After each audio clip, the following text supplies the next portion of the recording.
इस काल में कुछ स्त्रियां बड़ी विदुषी थी, जैसे मंडन मिश्र की पत्नी भारती शास्त्रार्थ में, राजशेखर की पत्नी आवंती सुंदरी कविता रचना में निपुण थी और राजपूत समाज में स्त्रियों को सम्मान प्राप्त था।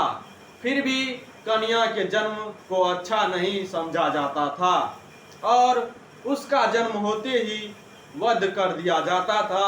स्त्रियों के संपत्ति का अधिकार नहीं था।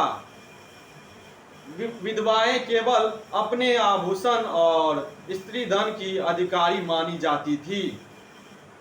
राजपूत काल में वर्ण व्यवस्था ही सामाजिक जीवन का आधार थी। ब्राह्मण एवं राजपूतों को समाज में सर्वोच्च स्थान प्राप्त था। ब्राह्मण धर्मशास्त्रों के आधार पर समाज का मार्गदर्शन करते थे।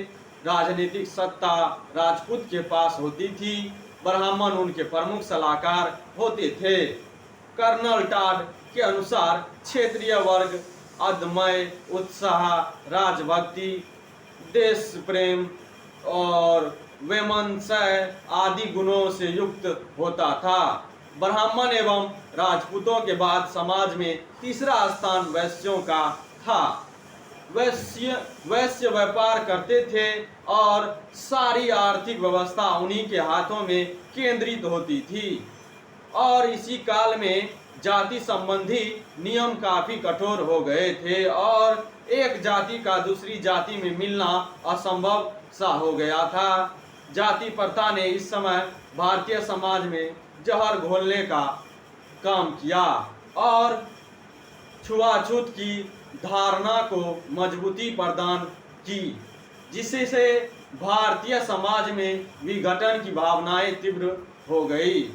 और अल्बेरुनी ने उस समय की सामाजिक स्थिति का वर्णन अपनी पुस्तक तहकीक-ए-हिंद नामक ग्रंथ में किया है। जो मैं बता दूं आपको, इन चारों जातियों में केवल राजपूत क्षेत्रीय के युद्ध में भाग लेते थे।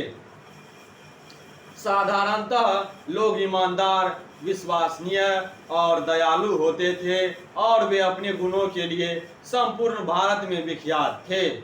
सार्वजनिक जीवन, कार्यशैली और खुशहाल और धन संपन्न था। जो अमीर वर्ग के लोग विलासितापूर्ण जीवन व्यतीत करते थे, वे शराब, भांग और नाच गाने के शौकीन होते थे। उनकी इसी आदत ने उनको सुस्त बना दिया था, जिसका समाज पर विपरीत प्रभाव पड़ा।